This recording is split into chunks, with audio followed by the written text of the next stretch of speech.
We're going to start with the approval of the minutes from last week. Okay. All right. So our last meeting. Wastewater operator update. Terry was in attendance and presented updates. Overall, things are going well and things have been quiet. Flow rates from last month was 18,890 gallons for a high and 7,830 gallons for a low. Terry reported that the duck weed problem at the ponds is looking better. He's using a product that was recommended by the MPCA.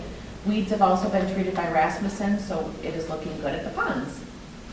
Rich discussed obtaining a bid on replacing the discharge culvert on ditch number 8 and the manhole cover in the lower circle. There was a discussion about the potential replacement of the control panels and valves in our current equipment as it's quite outdated. Rich inquired that there are some possible rebates available to the district for these upgrades or replacements, and Terry estimated the cost to be around $25,000. Chairman of the board update. Plowing update, no updates on the plowing proposal. Nestle Township is meeting tonight at the same time. Joe Heidelberger was attending the meeting and would provide any updates. We're hopeful that we'll be receiving a response to the proposal that Rich has provided. Expansion updates, Pete Stauber was on site today to tour the ponds and take some pictures. Letters have been sent out to the residents in the expansion, and so far the votes are 8 in favor with 2 against. Approval of bills were as listed and approved. Financial report, investment account updates. There was no new updates since the last meeting because they were close together. Current checking account balance at that time was $65,287.41. Copies of the updated budget and year-to-date expenses were distributed. One change was made, moving the money that was paid to Mr. Wood for $500 to licensing versus engineering costs. Discuss the need for Altoff and Associates to provide our accounting services or not. We'll discuss at a future meeting, but something for the board to think about as we move forward. Tina will provide copies of the quarterly reports that they provide at our next meeting. Channel update, no changes since our meeting 2 weeks ago. Tony from Waterways and Craig Wills from the DNR were on site on Monday and toured the channels as the DNR needed some more information, as the dredging machine or technique is new to the state. Permits have been updated and we just need to submit them for approval. Expansion update from Dean was they'd sent an email about a straw vote on residents' attitude towards the expansion. We'll give residents until August 14th and then reach out to residents who've not responded by that point. Road repairs, Paul Slesser requested a bid from 2 other companies. Diversified came in very close to the bid from Premier. North Oaks was almost double what the other 2 companies had bid on. Rich requested a more detailed bid of what service will be provided by Diversified before a final decision is made.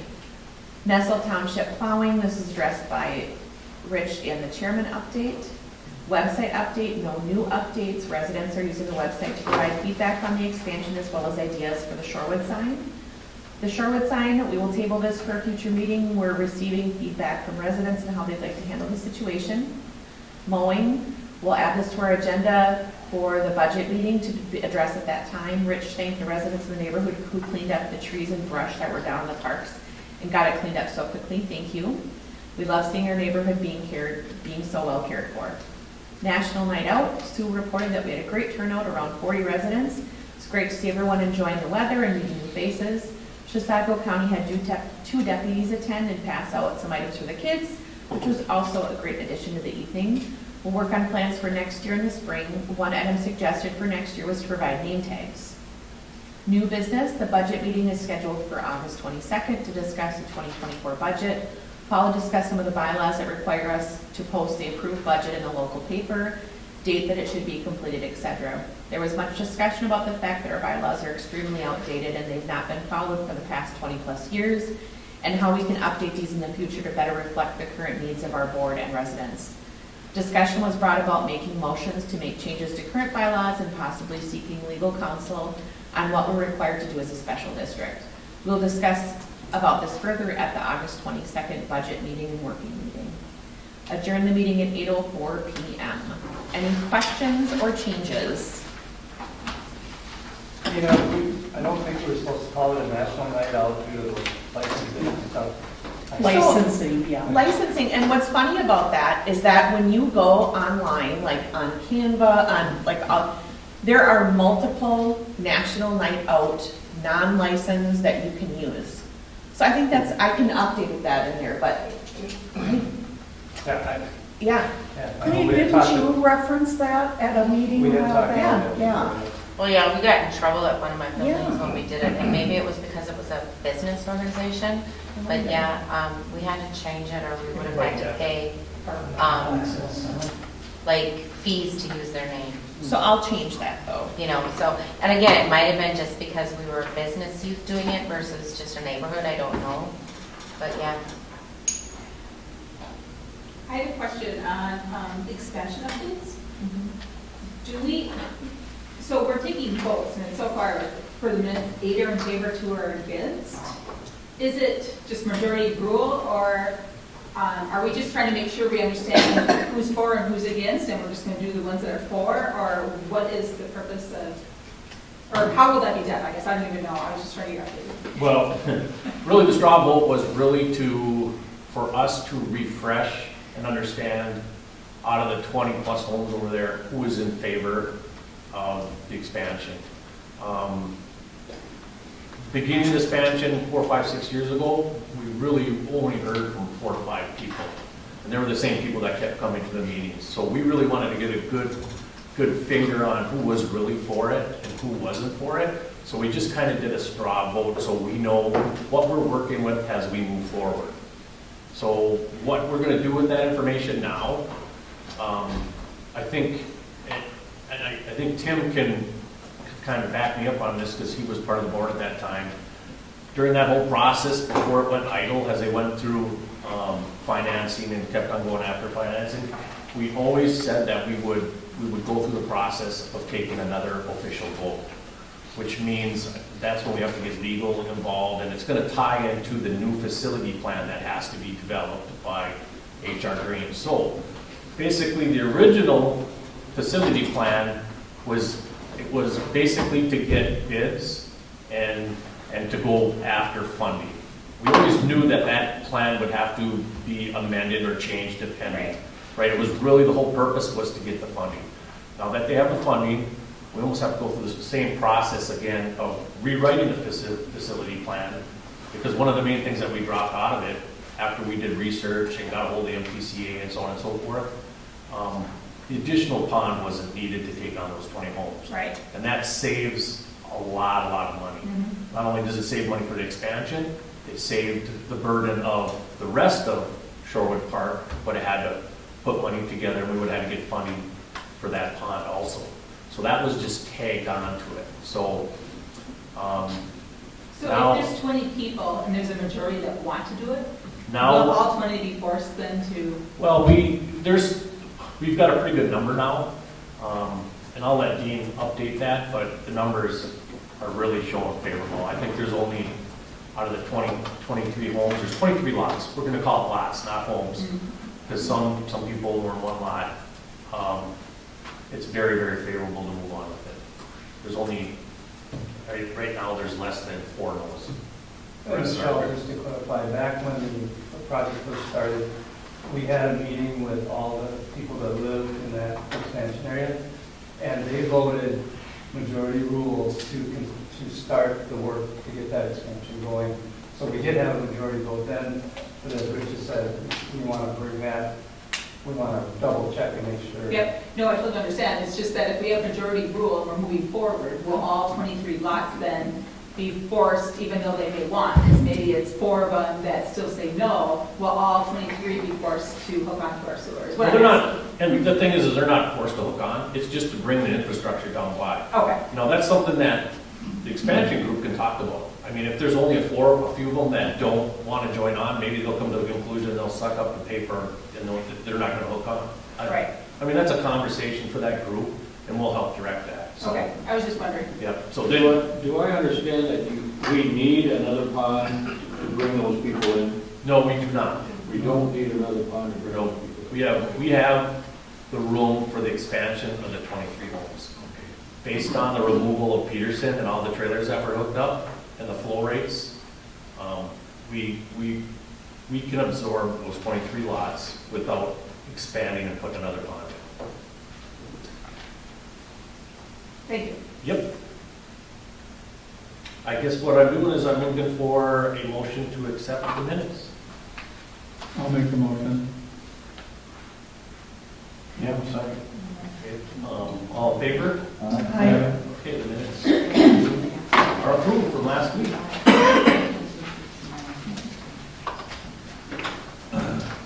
All right, wastewater operator update. Terry is not here today, but he did give me some information on where we're at. So our flow rate's low this month. The low was 9,200. That's influent. That's the flow from our wastewater going towards the ponds. And the high was 13,900, averaging right around 11,000 gallons per day going in. So we're right where we want to be, kind of right where our permit is written for at this current time. For PMs, preventive maintenance during the month, he went through the lift stations again, just quick clean out, everything's all good. He did give me an update, we're coming into the fall, so we got to start thinking about the transferring and the discharge of the fall. We do that twice a year. The discharge, of course, makes room for us for the winter time. So our primary pond will transfer into our secondary pond, then it sits for a couple weeks, and the secondary pond gets discharged, and then we're set for the winter. And that, he's going to start that process, the beginning of October. That does take probably most of October to do that whole process. We are up for our quarterly I&I test. Every quarter, he has to take samples and send those samples into MTBL testing, and this is part of our permit too with the MPCA, and check our levels of our influent going into our ponds. So that quarterly is due, and that's going to start happening next week. He'll give us updates on that. So Tina will start seeing information from MTBL and the billing for testing coming this way. We did ask about a couple bids for, one was to fix a manhole in that lower area, and he proposed $1,200 for that. That's that lower one in Lakeview Circle down at the bottom. It's our very lowest manhole, and even being at the lowest point, there's a lot of influent that comes in that corner there. That's the lowest part of our whole system. So in the spring, that manhole takes a lot of abuse, and it has been taking influent at that manhole. There's two ways to fix it. We can replace it, try to put a new structure in there, or he suggested an epoxy seal. It's been maintained in the past. They've tried to just do it with some caulking and some different mastics and so on and so forth. But that breaks down over the years, and it's kind of broken down. So what he suggested is to move forward with a 1,200 proposal to drill it out and then seal it with some epoxy. So that bid was for $1,200. The other bid we asked for was to correct where our ponds discharge into the ditch. It's in really rough shape. It's really just broken down. It's never been maintained. And his bid would include going into that discharge area into the creek, clean it all out, find where our discharge pipes are, open them up, and rip wrap it, clean it all up, and that bid's for $1,000. So I think that's very, very reasonable too. So those are the two bids that we talked about, and I think that's on our agenda. So that's our wastewater update from Terry. He is the guy that has the roads blocked over there. That's what he was working on. He had to hurry up and get a bunch of work done, so he couldn't make it tonight. All right, any questions on any of that information? Good, thanks. All right, we're going to move into the chairman update and let you guys kind of know what I've been dealing with this week, or this month for the last 4 weeks. So we talked about the draft that was coming from the township. They did put a snow plowing draft together for us. I did share that updated draft with the board. So they do have that draft, and I think we'll make sure that we get it on the website.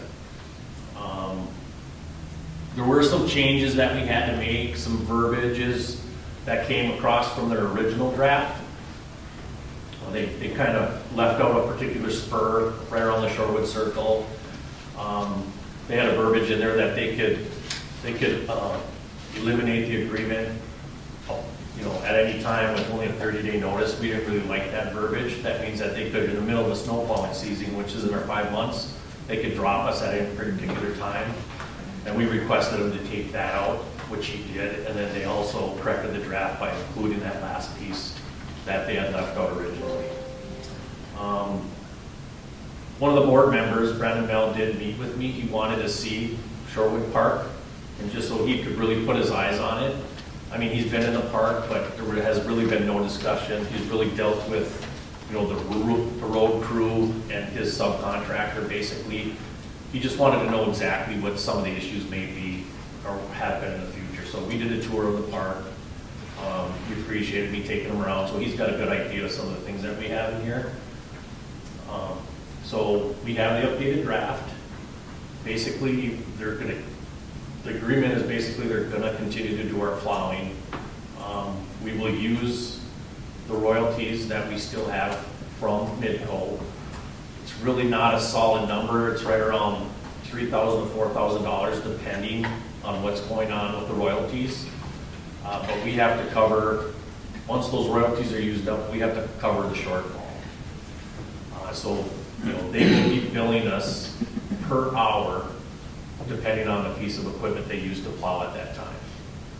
So whenever they plow the roads for the township, they'll come in and plow our roads just like they always have.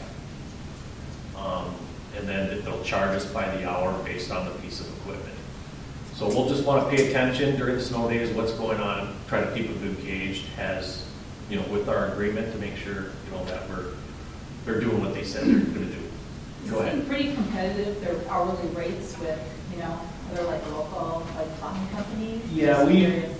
basically, I took 2 bids from 2 different contractors based on what their plowing was. And then I averaged it out on a yearly snowfall based on what we have at the Rush City Airport. That's 50 inches for those 5 months is what everybody bases it on. And depending on the plowing that has to be done, it was basically $300 to $350 per ton, okay?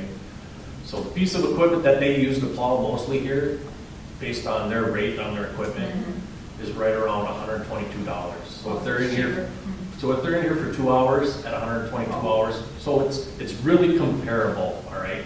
When you take snow plowing bids, and when you go in there talking to different contractors, it's all over the board. So it's really hard to nail it down. So I know George had taken some, and I'm really curious to see what he has to see if it's in line with what I found out. Okay, interesting. But, this agreement that the township is gonna vote on and, basically put into play in October, Brandon doesn't see an issue with that, is, for a 2-year contract. So, and that's using our royalties. Does it include salt for the roads? It does include salt, Okay. but salting and sanding, but I think that's something that I just wanna have a separate conversations with. I think we should trigger that and not let them trigger it, because that's kind of an open checkbook in my mind. They could just say, I just dump salt.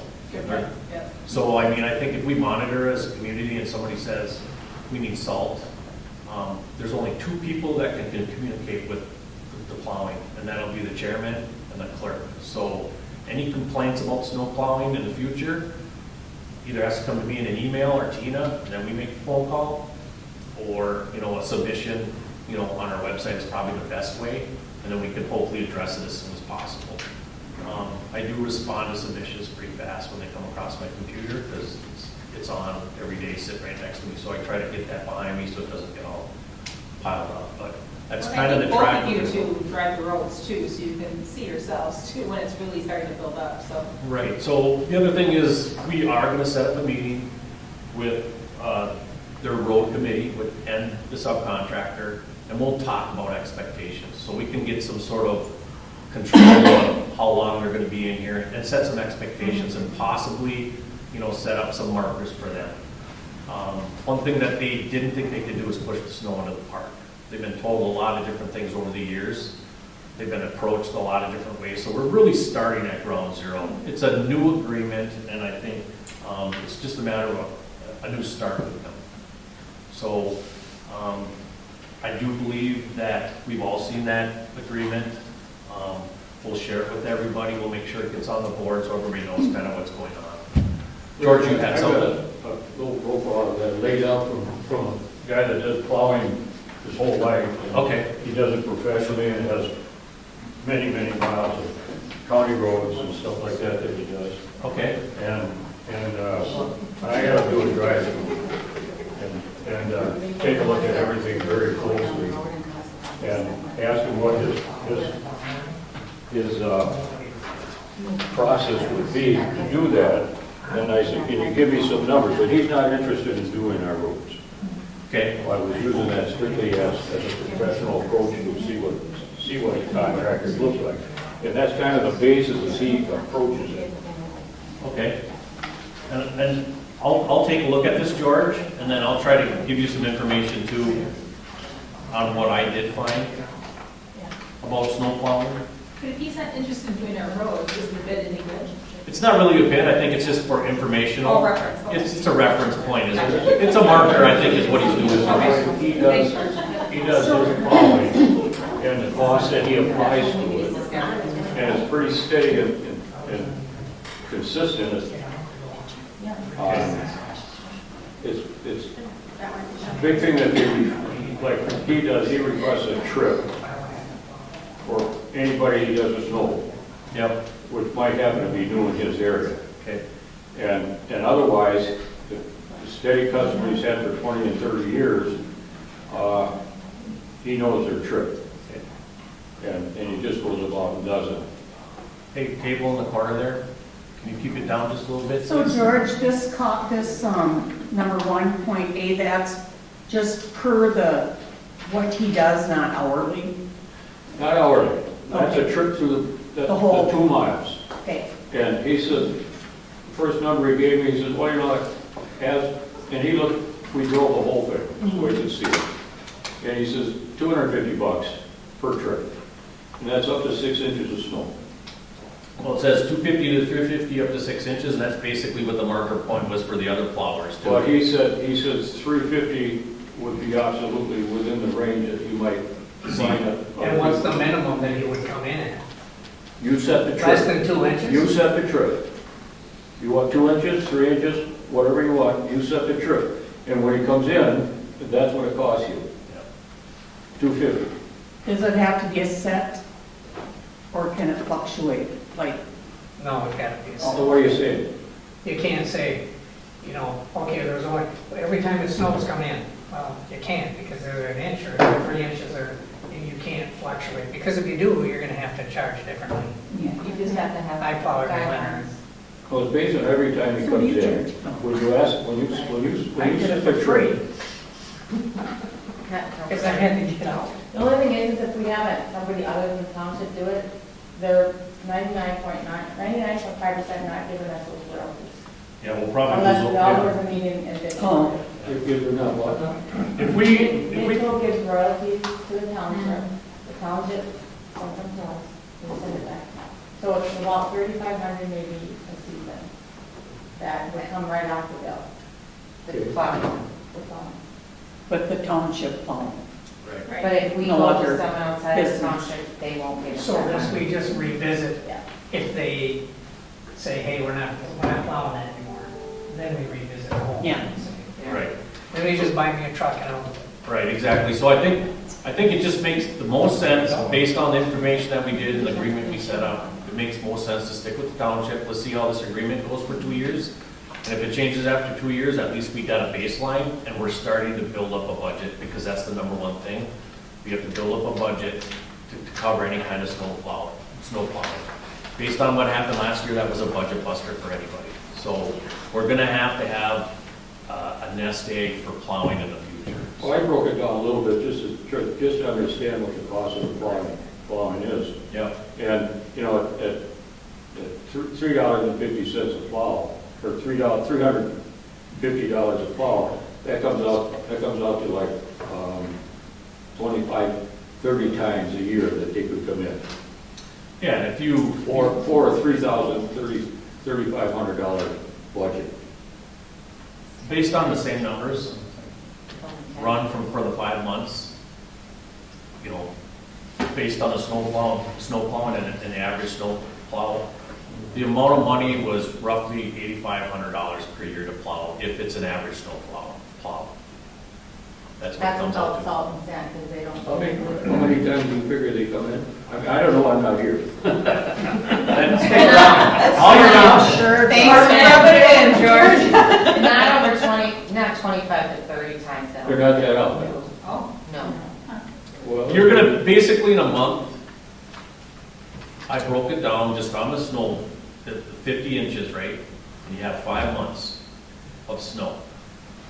All right, that's basically what I broke it down to. How many times in the month is he gonna come to plow based on that, in the 5, and you break it up?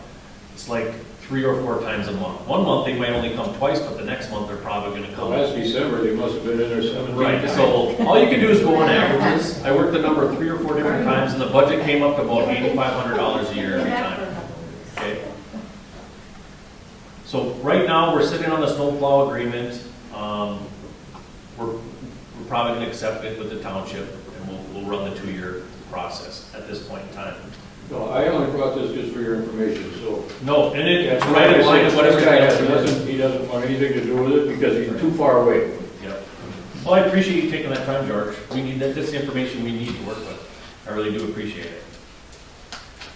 So that's where we're at with snow plowing. The other thing that kind of went on this month is, let's see, I talked about the snow plowing, need a motion to accept the township's agreement, so we will, you know, basically, we could probably take this on too, is accept that latest agreement for them to accept. I think we need a motion to do that. I have a question. Sure. Was there any stipulations or things that we had to adhere to as a community to help with the plowing being successful, or did they bring up anything as far as We have that opportunity. difficulties? Yeah, we have that opportunity. We are gonna set up a meeting with them in October, and we'll set up some expectations. So when that time comes, I don't wanna be the one doing that by myself. I'd like to get a group, and then we should probably, you know, engage with the people that are the tough areas. The roll-offs have a tough area. They should be able to have their input put into it. Down there by the Bittners and that dead end, and the bush area down there, they should have some input. I talked to Jim yesterday. So, I mean, they're the ones that have to deal with the snow. I want them to give input on how they would like their areas plowed. The thing is we gotta keep in mind, if we put too many stipulations in here, they'll spend as much time as we want in here plowing. They'll spend 4 hours in here. They'll spend 10 hours. They don't care. They're gonna bill us whatever we tell them to do, they'll do it. But we gotta make sure that we control what they are doing. So, I mean, they have to be realistic expectations, and I think we'll list those expectations with the plowing, and it's gonna be agreement. We're going into an agreement with the township, and they'll honor their agreement, and we'll honor it too. So it's like a new business agreement. I trust the conversation that I had with Brandon, that they'll follow that. We just have to set those expectations up. So, but I do wanna get other people involved in the areas that it's affected. I wanna know what their input is. just a quick question, from the clarification, you said it's gonna be about an $8,500 budget item for next year. Is that less the Midco royalties, or is it, you know, before the Midco royalties? No, you would take that 8,500 and subtract that $3,000 to $4,000 off the Okay. top of that. Okay, And Tina will be working with, so it's about the same, George? Yep. That's what he has here. yep, Tina and Heather will be working and monitoring that money back and forth. Any more questions on plowing? I guess I'm looking for a motion to accept that agreement that I sent out. You guys all took a look at it? I'll make a motion. I second the motion. All in favor of accepting the draft from the township for plowing? Aye. Okay, motion carries. I'll make sure you've got that agreement, let's get that posted on the website. You got it. Putting all my snow in your yard this winter. What's that? Putting all my snow in your yard this winter. The rest of the month, we continued to take tallies and took information in on the expansion, and I'll let Dean kind of update you on where that's going. After the extra couple pushes and knocking on doors, we're pretty close, I think, getting everybody to respond. There's just a couple stragglers there. We're gonna have to set up some sort of a meeting with the expansion here coming down soon. And there's been some emails going back and forth with Tim Corby, Becky Myers, and Dean, and myself about that. So we'll keep you updated on that. Another issue that I dealt with over the month was the two parks and the play stations in the park that we built a couple years ago. Both tunnel slides were broken and had some pieces that need to be replaced. So Dave and Susan Halley down there in the lower circle, they contacted me, and we got on the website, found out what system we had, and we identified the parts that needed to be replaced.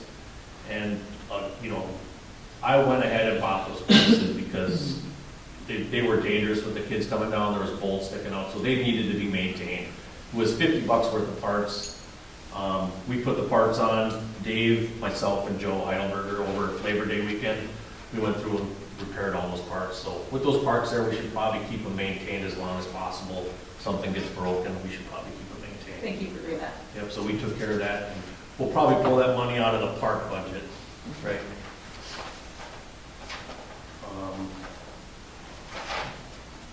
So we talked about a budget meeting. We did have a budget meeting, and I think that was 2 weeks ago.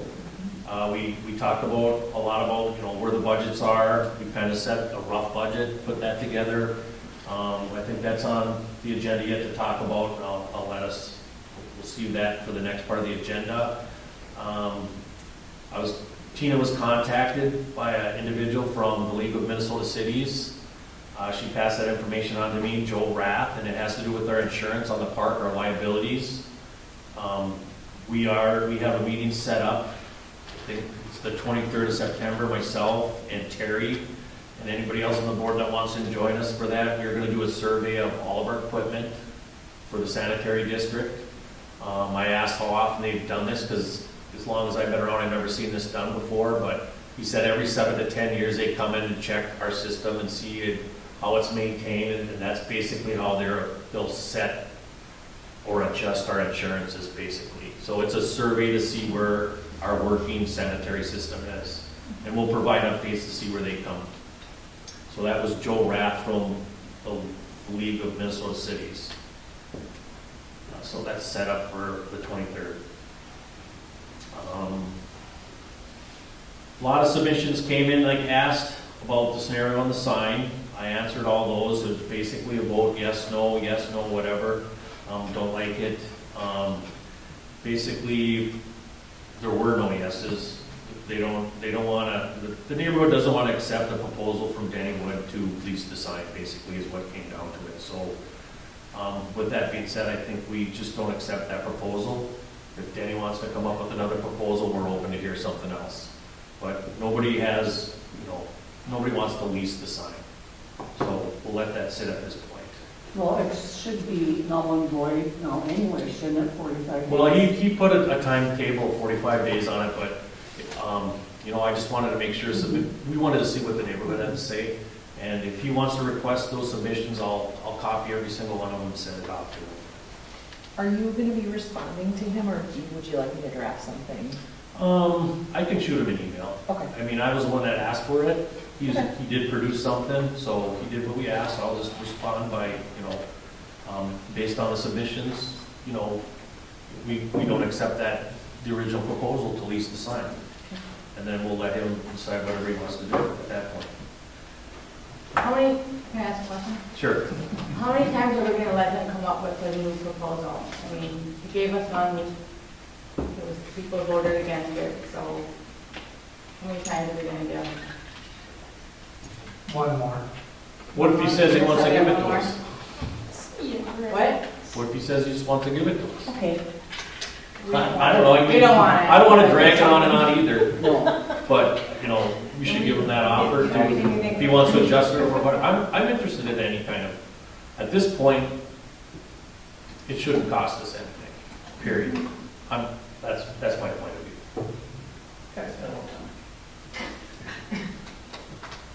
All right, that's my update. Are there any questions? Very good. I'm going to move on to the financial update. All right, current checking account balance as of today was $61,064.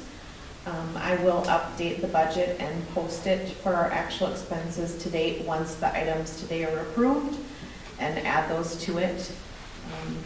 Dean, do you have an investment account to update?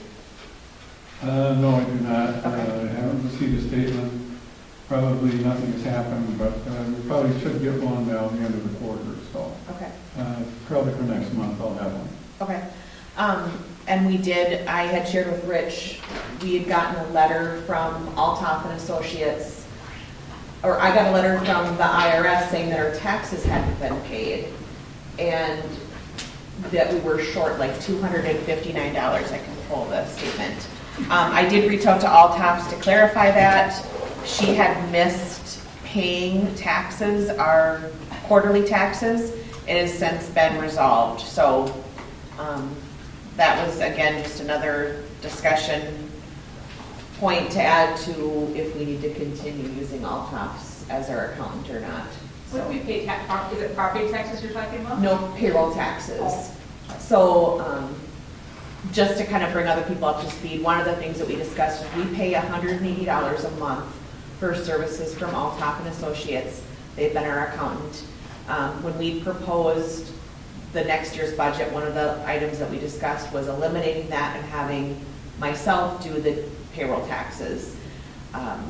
Currently, they produce quarterly reports for us that is basically just a summary of what has come in and out of the checking account. So there's not a ton of value to it right now. Do they do our audit and stuff too, though? Do we need to retain an accounting firm for that? And that's what I don't know. I honestly can't answer that question.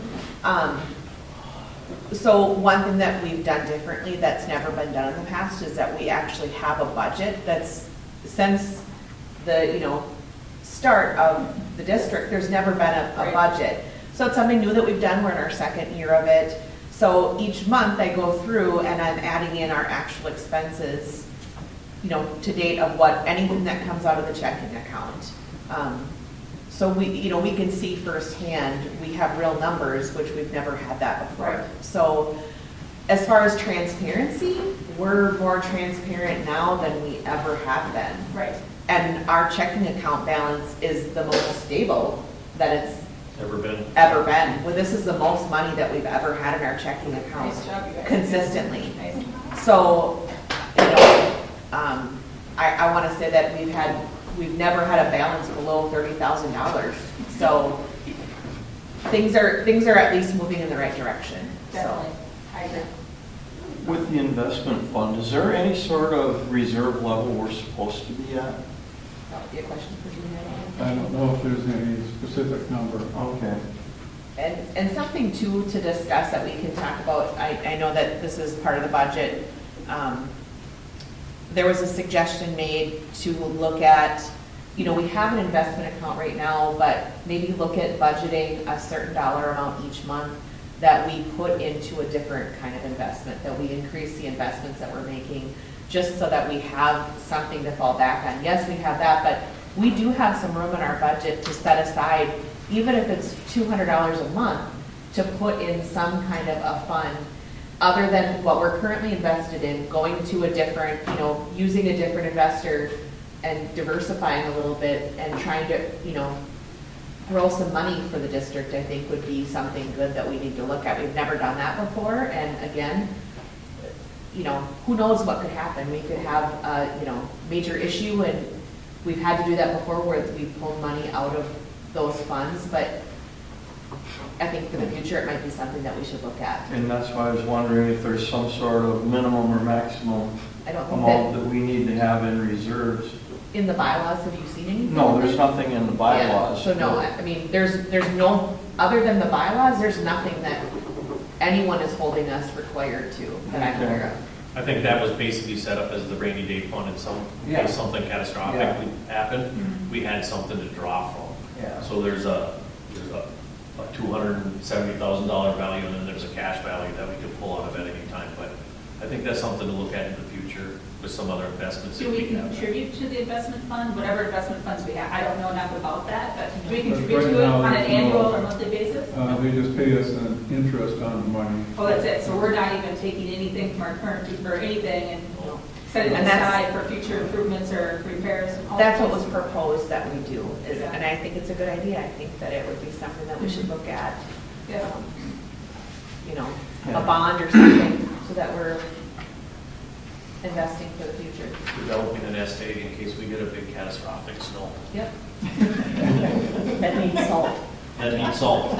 Right, exactly. All right, where else were we? What else do we have going on? Presentation of bills. So, we have the League of Minnesota Cities. I received a membership dues of $2,221. I did reach out to the League of Minnesota Cities and left a message for them. And I don't know even how to really pose this question to them of why do we need to be members? Is there, you know, what does it do for the district by having us be a member of the League of Minnesota Cities? They're supposed to provide us, you know, one of the perks is supposed to be legal counsel, but every time that anyone on the board has reached out to them for legal counsel, they recommend that we reach out to our own private legal counsel. So I don't quite know what the benefit of that is, because we're not a city, you know, we're a special district. So it's not, there's really no rewards that we're supposed to get a discounted insurance rate. But I'm pretty confident that once this gentleman comes out and does his review on the 21st, our rates are probably going to go up, is my guess, just like everybody else's insurance rate. So I think that once I get I don't know how I'll pose that question. I told them that you know, when I'd asked of who to talk to, they kind of didn't know who to direct me to.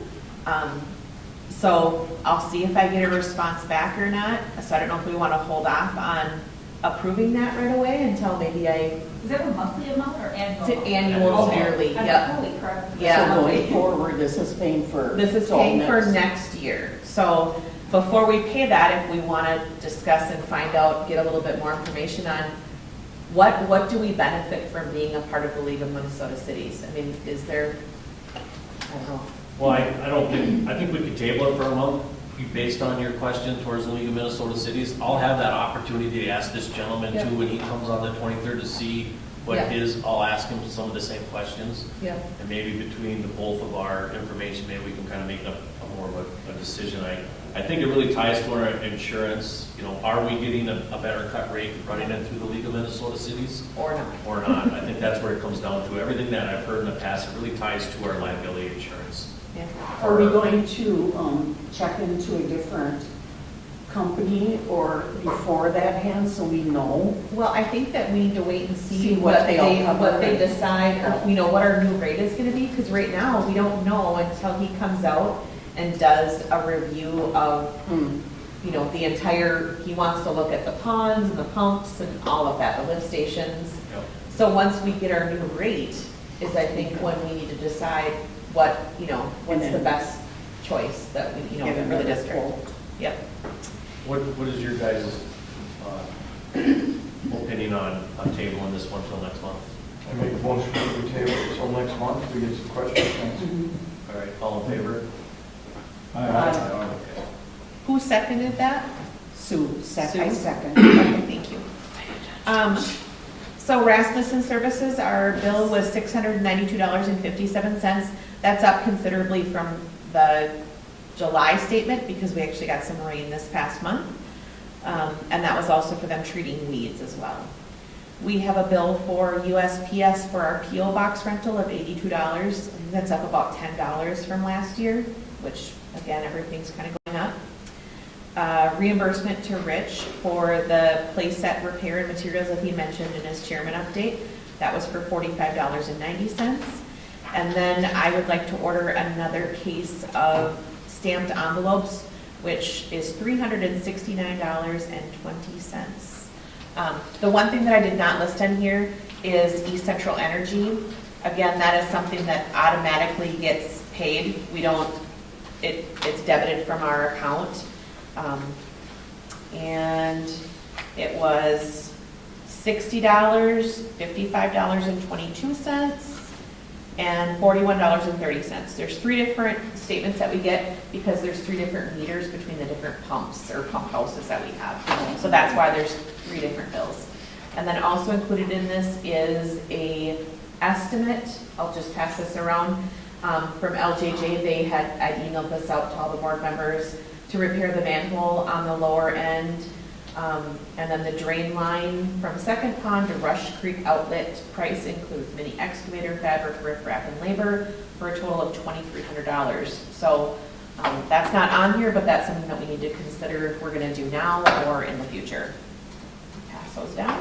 Gina, can you just clarify quickly, what was the Rasmussen services, what are those for? So for mowing services, we have Rasmussen Services has provided our mowing out at our ponds. Okay. So the MPCA requires that we maintain that property, you know, you have to treat the weeds out there. Okay. You have to maintain it in a certain way. So because it's not next to anyone's property, they've done that service for us, and they also spray for weeds, which is something that the MPCA requires, and it's maintained. So Terry from LJJ, he treats the weeds in the ponds and does that, that's part of his PMs, correct? Rich? Correct, yeah. So like what I mentioned earlier, there's like this duckweed that he's treating. He'll take care of that, but the area around the ponds and the paths and all that has to be maintained. So they don't mow us, it's like, our bill in July was $300 and some because we hadn't had rain, there hadn't been anything, so, yeah. Any other questions about the bills from anyone?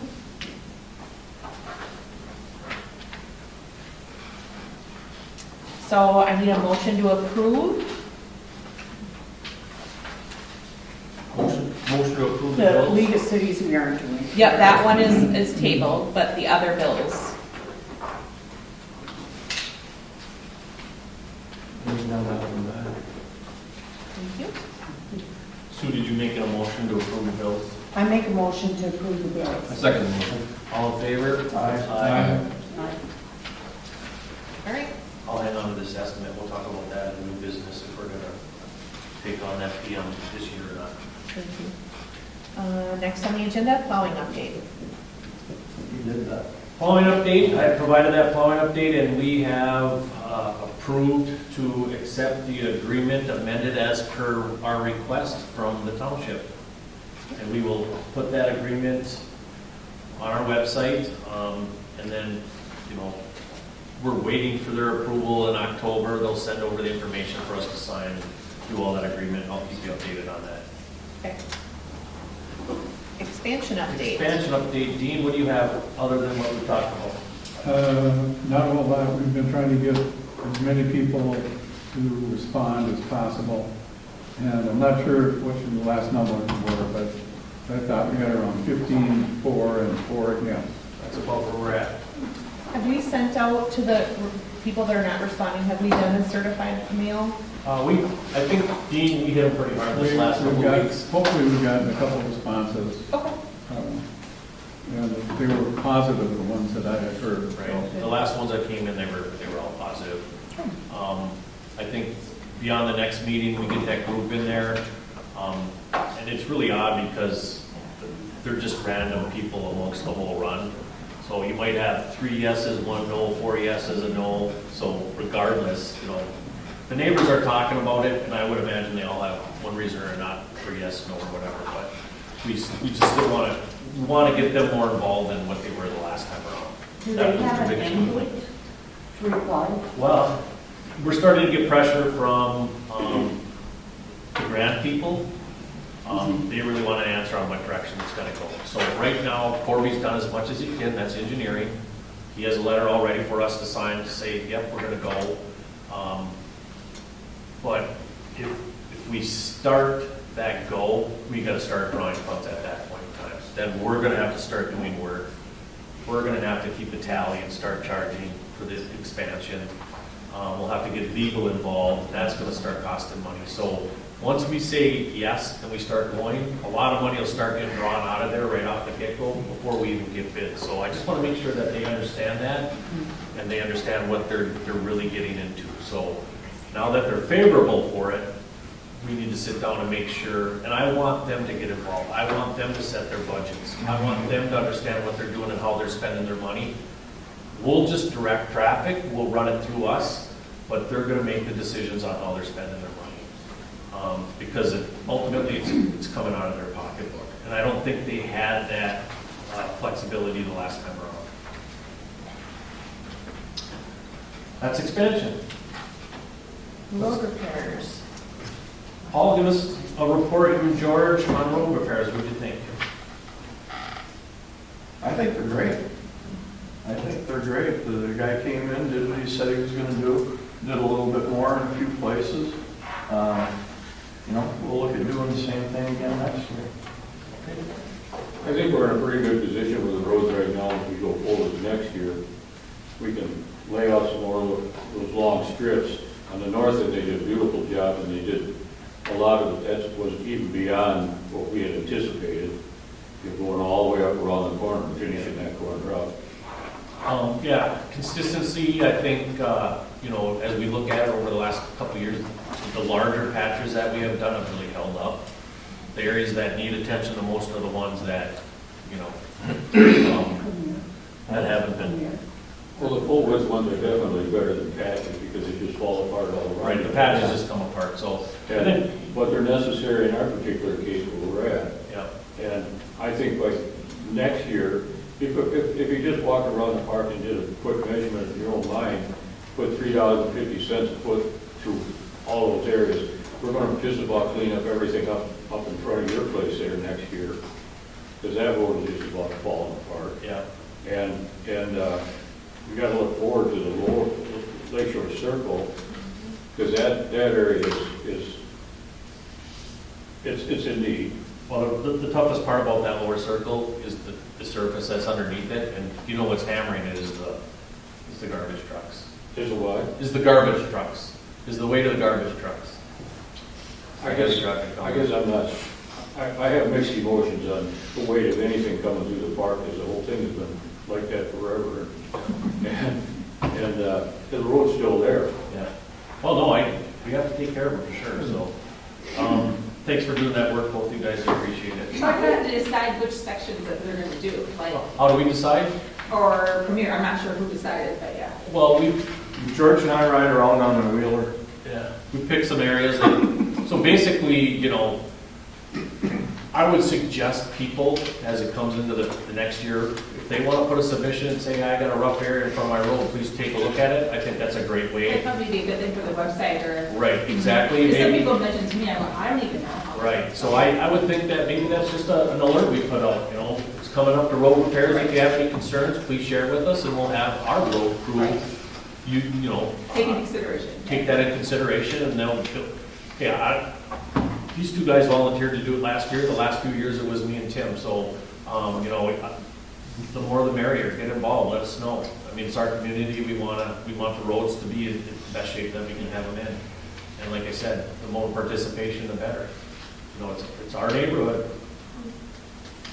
Channel update, Sue?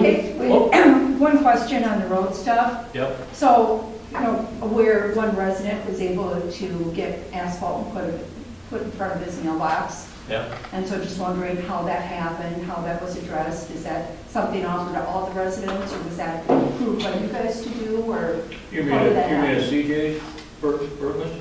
No, in front of Denny Woods' no. Last year, Denny, when the asphalt company was out there, stopped by and asked him, hey, can you put in a chunk of asphalt in front of my mailbox? And I'll pay you for it. They forgot about it. This year, he called them up again, and they did it. I think they charged him $150, $200. So what you're saying is Denny paid for that? Yeah. And did he pay for it out of the product that we bought?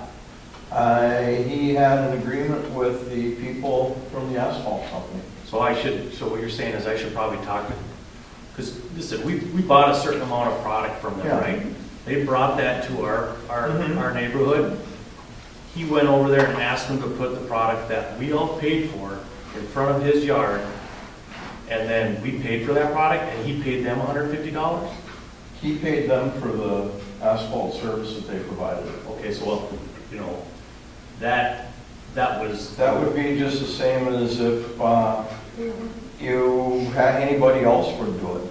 You know, hey, I Well, want did to- did they bring in extra asphalt to cover that? Yeah. Did they bring extra asphalt to cover that piece? I'm guessing because they did even more than what we asked for. They did You more don't than what go we asked for, in, and you I don't think go it's a into better a job job. like this with just X number of, pieces or X amount of it.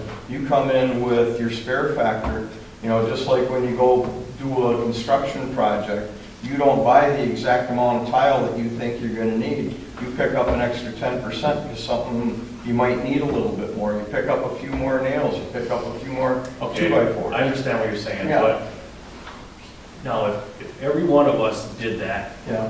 it could really cause a problem. So we have to have a conversation with whoever we have for a contractor that there's just no way to control that. I mean, if everybody went up to him and said, can you take care of mine, can you take care of mine, can you take care of mine, it just poses a problem. So whenever we put a RFP together, we have to just make sure that we state that anything that you come in and do for us at this particular time, if there's extra, take care of our holes. And then if you want to come back at a later date to do something, there has to be a hard line and a hard separation. Yeah. Because right now, the next person could say, well, that person got it, why can't I do it? Why can't I do it? Why can't I do it? We have, we have to have some sort of control. Yeah, exactly. I I think mean, the only thing I'm listening to right now is Danny Woods got something there that he was probably entitled to and was gonna pay for, and because it's Danny Woods is the problem. Yeah. Well, no, it sounds I think the point is, George, Well, I wouldn't know, George, so I think the point is, I use understand, our product that we all paid for. I don't think they're to do using that our spot. product. And they should have come back at a different time, under different circumstances and done his. We instead of doing it at the same did time not buy together. product. We bought $3.50 a square foot for blacktop laid, That includes including the product, product. labor and everything. Part of that Yeah, that cost was is the prior. product. so the $150 or whatever it costs to do that, that should have come off your bill, our bill. Why? Well, why should we Because pay we- for? we We're paid not for all paying that for it, we're not product. paying for it. We got everything we asked for. Yeah. Right, so, But obviously that was left over, that could have filled the pothole. Well, we're all making an assumption. yeah, right, I think someone needs to Premier talk. could have put on $150 worth Carrie, more, nope, to and did it answer at your- the same time. Yeah, yeah. To answer your question, Yes. we will not be facilitating any private property asphalt situations that arise. I don't see a problem if homeowners want to contact Premier and have them do their mailbox area at the same time that they were doing our roads. I don't think there's a problem with that because it's a private exchange between a company and a household. But there is going to be a hard line for the SD, whatever, sanitary district, that we do not facilitate that we don't pay for that there is a separation between the two. I don't personally see a problem with Premier offering services to our residents at a discount, most likely because they're already going to be in the neighborhood.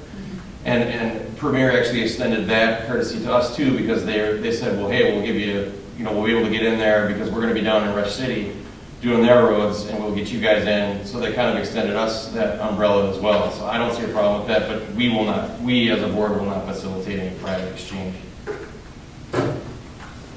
It just needs to be clear when we set up we need a hard separation so it doesn't create this conflict. That's basically what has to be set up and communicated. Because, really, quite frankly, we don't need this drama, right? We wanted to come in and take care of a service, and we didn't need the extra grief, let's just put it that way. But I appreciate you bringing that up. Channel update. The channel will not be done this fall. Our permits, and my lobotomy is scheduled for next week. No, the permits, and Tim went to the meeting last week that I was unable to attend due to a slight illness. And he talked to Craig Wills, and it's a new process for the state. They have never seen that much water, muck blown into silt fencing to see how it contains and how it works. And so they need to see that before they will approve the permits. And they did not feel that there would be enough time, even if they saw it, even if proposed like test site in the channels anywhere was done, that would give them enough time to approve the permits to be done this fall. So, when we first heard about that, we contacted the company, Tony, and told him that most likely it would not happen this fall. And until next fall because of their permits. In the invoice was stated if we did not, that the job, if it wasn't approved, we would, our deposit would be safe. Based on, we asked if it could be pushed out to next fall. So basically, what it looks like is we're starting next fall, just like we were planning to this fall. So will any work we've already had done be wasted? I mean, like, No. you already pulled the weeds and everything, so. That was a separate Okay. job. That was a that was a channel people. Okay. You know, in the past, some people have done no weed control, some have done spraying, some have done the dive So it was just a guys. separate deal? Yeah, that was a separate deal. And so going forward, we still have the costs of getting the permits done. We don't know what that's gonna cost yet. Next year, Tim, am I correct in him, Craig saying the cost was gonna go up? July 1st of this year, the cost of permits went from $300 to $1,200 based on the state of Minnesota. So those are, whoever set that rate. We were grandfathered in on the permits we did because we submitted them before July 1st. But I don't know if that will carry over to next year or not. I didn't ask that question. I was so taken back by the $1,200 change. It was like, oh, wait a minute. And so I didn't ask. Yeah, and just to go back, you know, on time here, Craig Wills did want to get all of those permits done as a one grouping to save us a cost. He was, in favor of helping us accomplish that. Now, he wants to see this project done too, but he wants to make sure it's done correctly. We don't want to get, halfway through the approval process and someone say, oh, well, what happened if this happens? And without seeing the process done, we would be at another standstill. Yes, So I think George? one of the problems we got is we don't know how much it's going to cost us. We've got a bid, but it was just like the weed project that he did, and he quoted. And he did about, probably in our channel, he did about 2/3, maybe 3/4 job of what we thought we were getting. And we got it with about a 25% or more increase in what the quote was. Yes. Okay? Go ahead. And what I've done is I pushed the numbers to take a look at his time, the capabilities of his equipment, and what he is proposing to do in 18 days. And his equipment does not pump that much material to remove the muck that he's saying he's going to remove, like about as much as the dredging was going to be done, 6,500 yards or 5,800 yards. We don't know the exact amount of muck being sucked out of there because that changes every year. Well, I think Based on the water level and, Can I inject something? yes, Just to be clear. Based on DNR rules, George, we can only take 15 feet out of the Oh, channel I understand that. and 15 feet to people's property. That is it. We cannot go bank to bank like we originally thought we were going to be able to do. I understand that, and the number of yards that was presented with North Star was exactly that trench. And DNR Well, had, they stepped it up going out to the sides. no, that's what I said, this down. You went 15 feet in the middle of the channel, And then they and stepped then you it got up a to 3-to-1 ratio going up for another 15 feet on each, 30 feet on each side. No, not 30 feet on each side, whatever the number was.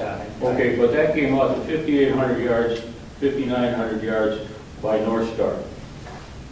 Okay, so we have to assume that we're gonna have to take out something in that neighborhood. No, we won't, because the muck is not level everywhere through the channel. We can only go down 3 feet, so there's spots where it'll be shallow, and we take some out, there'll be spots where we won't have to do anything. And we saw that when we took and went through the channel and measured. Well, regardless of where this is going to go, this doesn't belong at this meeting. Right. So, Thank no. There. Yeah, so move it back to the, So basically what I'm hearing is the process is getting pushed off another year. There's some more work that has to happen. yes. Just so you understand, Michelle, the funds that have been put out for this, it's a separate group within the sanitary district or within the park that is taking on this cost. They've created a. Right, it's not the association. That's not. Yeah, that's not- I heard that one. But we're just monitoring it here because the forum's here and, you know, the permits came to the sanitary district. So that's where the updates are Thank coming. you for the update. But I think this brought up a good point that I just want to bring up right now. Is with some of the neighbors around me, we want to see a corporation for our channel front people, as we have for the water people. And I don't see how the sanitation district should be bothered and burdened with all of this other stuff we've got going on in the park. They hold the deed to the. You guys are the sanitation, not you guys. Right. We are the sanitation district right now, but we are not. We are not. We are running a public entity, utility that was given to us by MPCA. the MPCA, and that's what you guys should be doing. Anybody sitting on the Shorewood Park Sanitation Board should be taking care of Shorewood Park Sanitation, period, and forget about the roads, forget about the channels, because you don't need that kind of problem. You don't need the headaches. Well, If we can get more work done in 3 meetings a year for the road fund and the channel fund, and not waste all your time. But do you know how hard it is to put together? I mean, it isn't like we can just go down and get a certificate or something and say, okay, now we're a board and we can do this and we can collect this.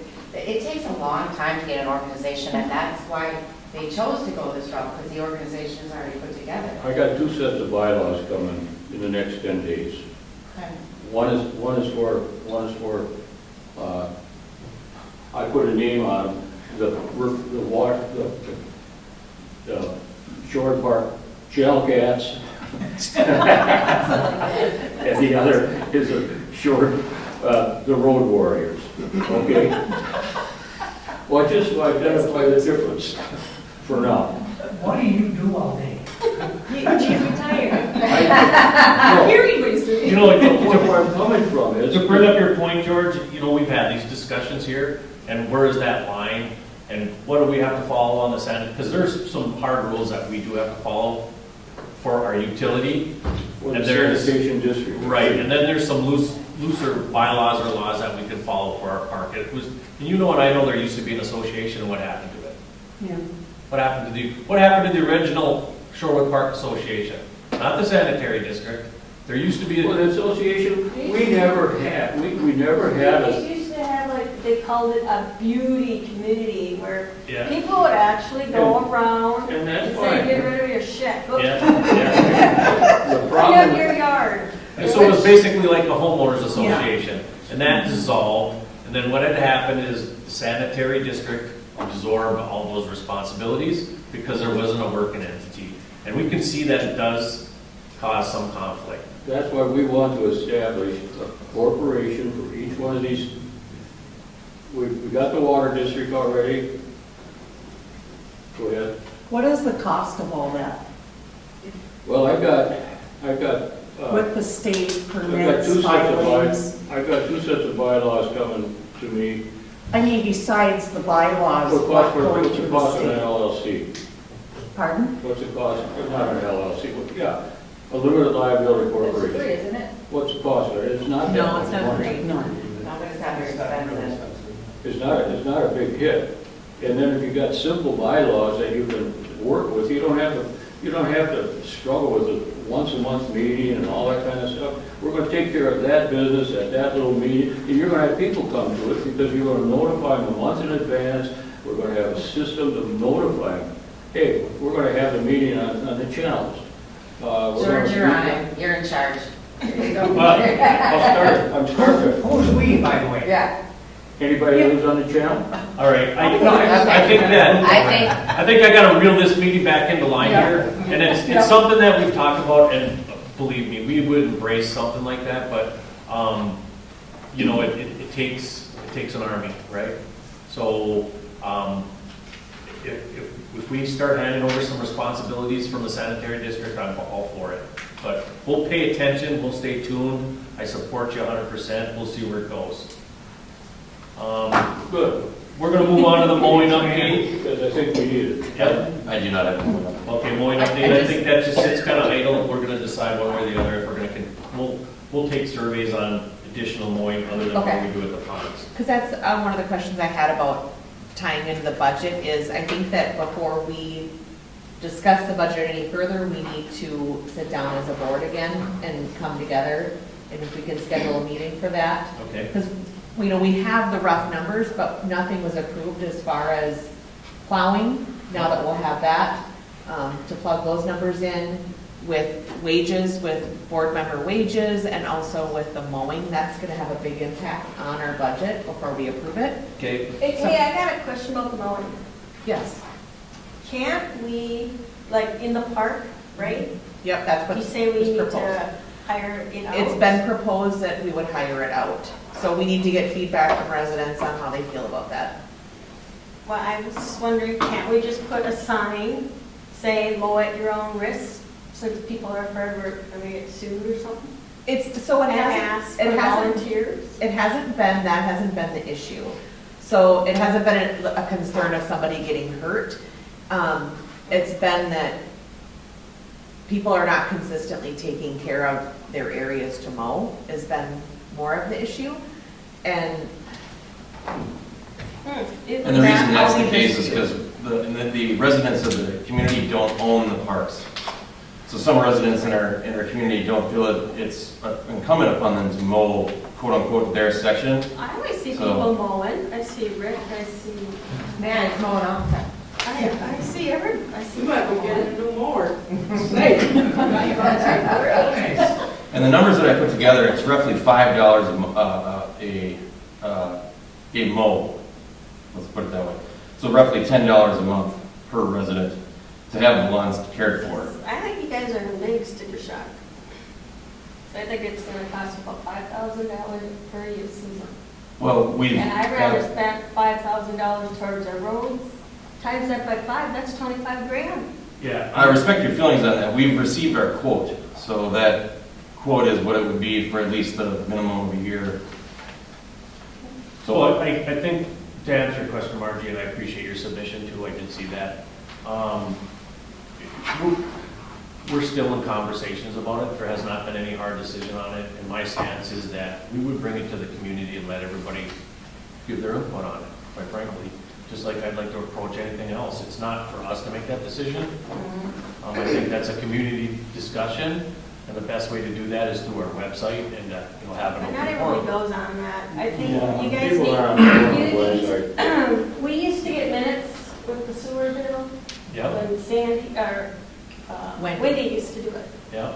And that's one thing that ticks my husband off, but because he works all the time. I haven't seen the minutes. He works so darn late, I should say, but Can we not get the minutes set up to our email addresses like we get our bills? yeah. So they were emailed last month. I was gonna say, I get them. Yep. So the We did, difference. you're right, we got one last. The difference is though, is that you're not getting them until, you're not getting, like this month that we're talking about isn't going to be approved until next month. So they're Right. always gonna be at least a month behind because we used to send them out before they were unapproved.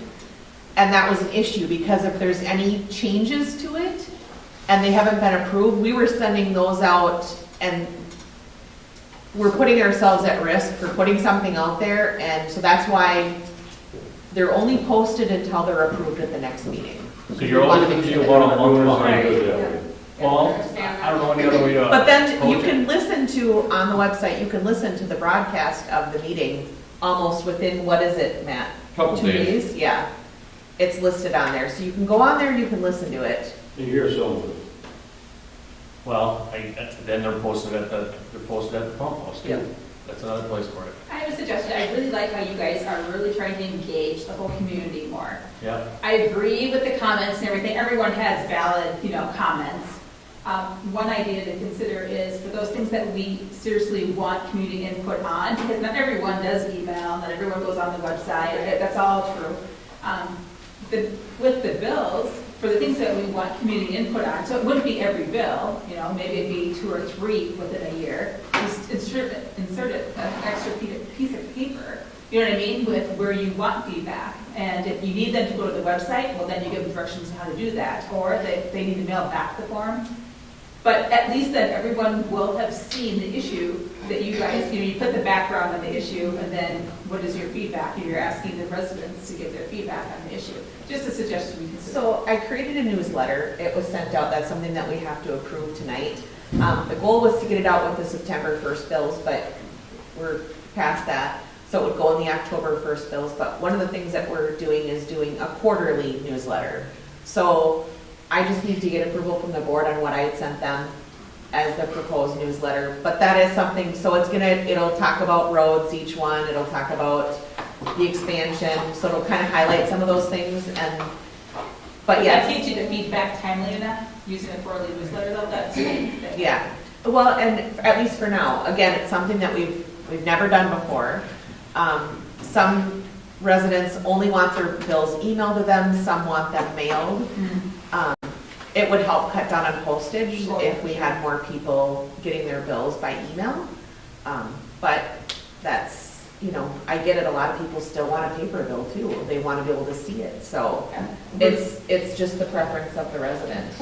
And it's tough to satisfy everybody with what they want. Sure. You're not Okay? going. And there's a certain amount of responsibility for everybody in this neighborhood to get informed by themselves. It's not our job to Correct. inform 100%. You have to take the steps. We meet every month. They can come to the meetings. We're doing the best we can to inform the people. This community has never had the information kicked out since I've been here, the information that we're kicking out. We are working very hard to keep everybody informed. We can only do so much. We've been asking for participation over and over and over again. We've created this website. It's really easy to get onto. So I don't think I think what we're doing, we're giving enough information. It's up to everybody to get themselves informed. I know it's a change. There's always changes. But this world is becoming paperless, and there's nothing we can do to change that. Everybody's just going to have to get on board and start marching along. Well, I like the newsletter idea for those that are still like old school and want paper, so they will be, notified that way, so. The meeting minutes are also posted at the pump house Yep. on Shorewood Circle. So anybody that wants to stop by there, the most current information is posted there every month. So the, I just so started the recently though, hasn't it? That's always. No, it's always been that way. It's always about that. One suggestion I have for could we put, the website is not listed. I mean, it's hard to do a search. If you Google Shorewood Sanitary District, it will be your first thing that pops up when you hit. But I don't know if that's intuitive. Is there any way, like at the bottom of the bill, how we say I where can the add meetings something. are? You can just add the Yeah. website I can address add there, that. so that it's always, people can't then say, I don't know how to find the website. Well, you're giving them the website address. Yep. For those listening, it's shorewoodSanitation.org. So no, I can do that for sure. We keep asking for people's submissions. There's a reason for that. It makes them go to the website, and it's a great way to get a hold of me. I don't want tons of phone calls. I don't want tons of texts. It's the best way to conduct the business. I have a paper trail. That's the number one reason. We need paper trails. That's why I'm asking for Oh, it's submissions. a great website. I love it. You did a wonderful job with it. Michelle, when you talk about, putting something out there so people can respond, just in dealings that I've done, here and outside of the board, sometimes it's difficult to get answers sure. when you want them. I'm sure. Or the feedback that you need, because, I gotta do this, yeah, I'll do that, and then a week goes by, and it's like, dang it, I didn't do that. That's, you know, No, I think the website's still it's a hard perfect thing. opportunity, because you have the Yeah. comment box right Yeah. there. Yeah. I think helping put the website on the bill. Yeah. I can certainly do that. And say they don't know where it is, so. Yep. And just like the channel girls, which is, you know, 40 houses. We have had a hard time getting. All right, we're gonna move on to new business. First part of the agenda for the new business is the budget review and approval. Yep. Can we set a date for us to meet to finalize that as a board? I know that one of the other things that we needed to do was the expansion update. There was also a meeting that needed to be set up for that as well, just a reminder. There's been some emails going around on the expansion meeting setup. There's been some dates around. Can I make a proposal for September 26th, which is 2 weeks from today, to meet as a board? For budget meeting, does that work for the group? Works for me. 26th. Then we would be able to have it approved by October 1st. That's another Tuesday. I don't have an issue with that. I don't- Okay. Matt, Dean? It should be fine. Okay. All right. Yes, I'm available. All right, perfect. Thank you. Do we want to do 6 or 7 PM? Do we want to stick with 7 PM? I'm good with either or, quite frankly. Could we move it back to 6? Would that work for everybody? Matt, does that work for you? Vikings, oh, the Vikings won't play Thursday night football. This is a Tuesday. Oh, okay. There's no football on Tuesday, Paul. Not even worth it to watch them. 7? Okay, Come on, perfect. now, it's only one game. Nope, that's fine.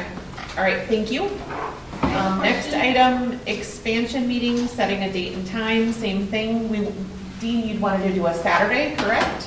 I think it'd be best because I believe we should try to get, the board should be there. Also, we should probably have Tim Corby there, and a legal representative. Right now, we have a lawyer, but I'm not sure if we want to stay with him or not. And the other thing is, I was wondering about Northland Securities, which is one company that has offered new financing for this expansion. So I'm not sure how all this stuff works together. I'd like to be able to get everybody involved for the meeting, if possible. And I'd suggested like October, what is it, 21st maybe? It's pushed way out to the last part of October. Yeah, the 21st, I think there was people that didn't work for. So the next Okay. one would be October 28th. That doesn't work for me. It's for Barbie. No, I'm sorry. 14? I think that, let Dean and I kind of work that schedule out a little bit more. There was a bunch of emails, I just let them fly, I didn't respond to them, I kind of wanted to see what you guys were thinking about it. Okay. Do you want the entire board there, or do you want just as many as possible? I think the board I should think be the there. board is going to have to start getting involved. We'll have to have a vote to go ahead with it. I mean, we're the official. At that time, you think? What's that? Would we be having the vote at that time? I think we've got That's where we have to bring our recommendation from meeting. the group to go ahead. And at that point, we'd start the process, we would start causing bills to come in. So we'd have to work that out. If you have it in the morning, I could come. It would be a morning meeting. All right. Next item, we're getting the bill from LJJ. The bid The bid, yes. from Sorry. LJJ. Yep. I love you. Proposal of separating three different courts. All right, so we've got these PMs, we've talked about in the past. You guys have all seen that. Can I get a motion to move on these PMs? First motion. Quick, I got a question on that first with that, The manhole, the ditch. the ditch? The ditch. Is that any part of county responsibility or not? Or is that's our pipe coming? So We're just taking care of the discharge into the ditch. We're not doing anything with the ditch. okay. Right, I believe it's our little piece of ditch that goes into the county ditch. It's our discharge pipe Yeah. that goes into the ditch. We are not cleaning out the ditch, we are just cleaning out our discharge pipe and making sure that's So clear. we'd be doing 10 feet on either side of it probably, and that's about it. Yes, and then Put we're the wrapping, wrap in it. yep, and cleaning it up. Okay. I second it. All in favor for the 2 PMs on the estimate? I, Motion carries, we'll take care of these items. We'll get a hold of Terry. Where we bid letter to residents and with I need approval. So you've given us a letter that you put together. We've identified a couple of residents in the lower area. Yep, And I gotta confirm the exact 2 addresses. okay, But I'd like to get this letter out after we send out the newsletter because it's mentioned in the newsletter, right? yep, Okay. I'm good with the letter. I think we've all seen it, right? okay, yep, I'm just looking for an approval for it. Okay. And this letter that we're talking about, table in the back, will order, please. Kelly? Mrs. Stork, please. Fancy. You have the sergeant. Yeah. So this letter is to identify or to notify a couple customers that have excessive I-9 coming from their houses. Probably some pump being dumped into the sewer system. And we've identified them with the PMs that Terry has done. So can I get a motion on this letter? If you guys want to see a copy of it, we'll leave it here for you to read. I think it's up there on the table. Just be changing the date to whatever date we're sending it out. Great. Yeah. Can I get a motion for approval? I'll make that motion. Second. Okay. The other thing I need approval on is the newsletter that I had sent out to the board. Can I get an approval for that to send it out with the October 1st bills? Is there any? Okay. All in favor? Aye. Sue seconded. Okay. Thank you. I have a quick question, Richard, just back on the budget. Yep. Will there be an opportunity, or maybe I wasn't at the meeting where this was already had, for the community to hear of your proposed budget before it gets approved by the board? It's an open meeting, so anybody can attend. Okay, Yep. so which meeting would that be? So it's going to be the September The September meeting? Okay. 26th. Okay. Yep. I would imagine we should probably get that information out before we approve it at our October meeting, Yep. right? That's our goal, so. So if you guys approve it, can changes still be made based on discussion from community members, or no, it will be what it is, you're just kind of presenting it then to the community? So is it an actual hearing, will you be like listening to input and taking that into consideration? Not that you may or may not change anything because the board has a decision. 26 is the input. Okay. Yeah. So, because in the past, we were supposed, our bylaws currently state that we're supposed to have it approved by October 1st for the next year. Is there a Now, reason for that? again, we've talked about, and this is something I did, Paul wanted it added at the end. I had already printed them and went to a meeting, but to discuss our bylaws, because that for that very reason is our bylaws they're outdated and they haven't been adhered, no one has followed them closely, loosely at all. Yeah. So that's something that we need to look at is redoing those and making those work for our group and our residents better than what they are, so. Right. Yeah, so that's one of the things that we're working towards. You got all your approvals then, right? Yep. So that was a good segue into what I wanted to bring up. That's it. And that is the bylaws. Every person on this board has been appointed, nobody's been elected. Paragraph 5 of our bylaws state nominations for board members shall be made by petition and signed by 10 or more voters residing and owning land in the district, filed with the clerk or secretary of the board prior to the regular annual meeting. No person shall sign more than one petition. I've heard through the last year and a half that nobody's interested in coming to these meetings, nobody's interested in running for the board. I disagree. I went around and engaged with 10 members of the community and talked to them about, are they aware of the website? Have you ever been to one of our meetings or reviewed the meeting minutes online? Have you looked at them at the pump house? Would you like to see the meetings, newsletter, current board issue sent with a monthly bill? questions about the Shorewood Monument, talked about snowfall, talked about our budget. I got 10 signatures here, and I'm submitting them to you Okay. as I'm being nominated for the board for next year. When I was walking around, talking to people, engaging the community, I came across Michelle. And Michelle, what did you go out and do? Well, I just expressed my interest that if there's Yeah. no position on the board, I would love to, join you guys. So I didn't know if there were open positions. Yeah, Paul was very gracious to send me the current copy of the bylaws. And it does say you need to get 10 nominations, so I just got some interest too, in case there is an opening. So There that I is. can help out. there is an opening, and we should be having an election. We should have everybody running around, engaging 10 different citizens, because you Here's can't mine. engage the same Throw one. my name in the hat. You got the same one? No, And I didn't. straight, I'm getting on the board. But I disagree maybe with some of your comments, Paul. I Yeah. think in the past, there has not, I give kudos to this board because the I agree. I association think- was like in total disarray. No one wanted to be on the board. Where the association is right now, the wonderful website we have, where we're at, the expansion, project, the expansion project, sorry. We have roads committee.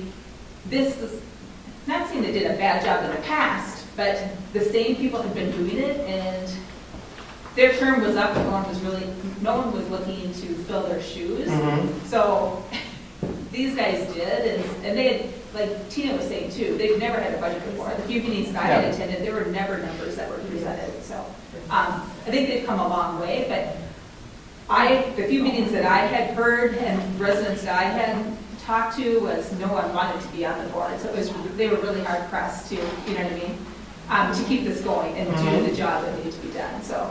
And how many people resigned from the board over frustrations? Yes. The leadership. I just have a couple of questions on what you just brought up on the Yeah. elections and so forth and how we were appointed. Is there not a clause in there about how we were appointed? Because Yeah. everybody on this board was appointed. Yeah, Why don't you read that portion? I sure will.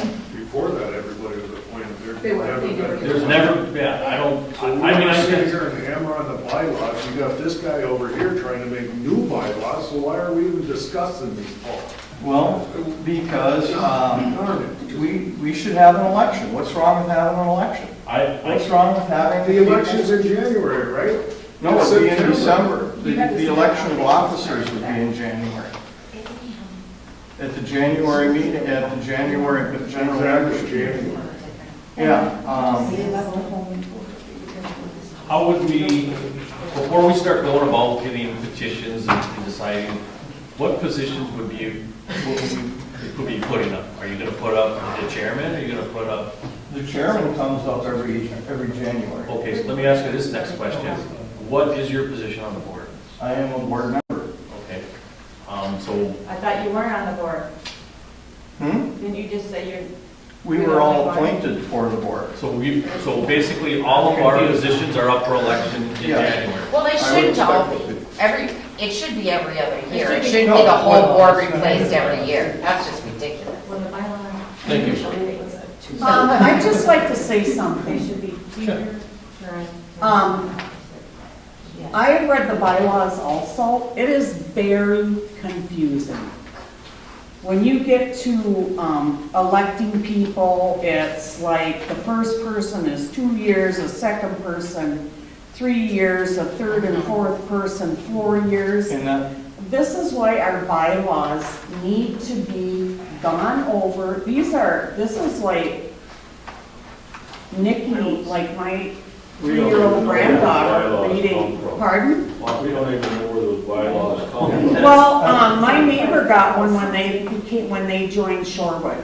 They were given a Well, copy they got of the it from me. bylaws. And they Is there should. any signature? I'm going to start out with Rich's question. Vacancies on the board by reason of death, disability, failure to reside in the district, blah, blah, shall be filled by the board of managers, and members thus appointed to fill the vacancies shall serve until the members to fill out the remainder of such term respectively may be elected at the next succeeding district election. So that means when I was put on, that Matt and I were put on, in, was that April or May? we should have been going on through December, and we should have had to run for reelection at that point in time. With your question about, one this year, one next year, that was at the very beginning. And it's designed to be staggered so that every year, one person would be elected, and then 1 year, 2 people would be elected, because there's supposed to be 5 board members. So that's how that works. Okay. Yeah. I would like to make a proposal that we get new bylaws, look into getting our bylaws rewritten so they can be understandable and that they conform to current, They better fit our needs. yes, Yeah. And bylaws should be living, breathing documents. Yes, they should be, Yeah. but they haven't been, and we're not going to go to prison because we don't do it. Well, you might, too, you might. All right, I could use the rest. just, That's just the icing on the cake. moving on, Richie. All right, just to, I appreciate what you did, Paul. Yes. I mean, nobody's gone around and engaged the neighborhood for the longest time. It even circles back to my whole thing of being more transparent. I hate that. I hate hearing that over and over and over again.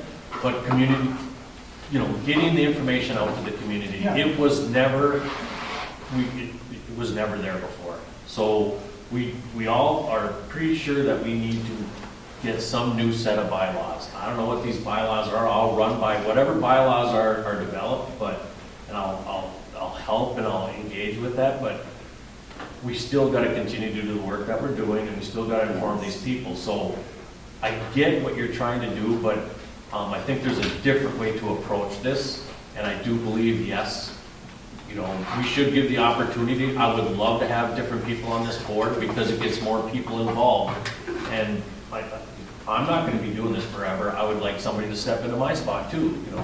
I've got plenty going on, so I have no problem with the election thing, but the problem in the past was there was never anybody. We begged people to be on this board for 2 years, all right, before you two stepped up. So I do appreciate more people getting engaged.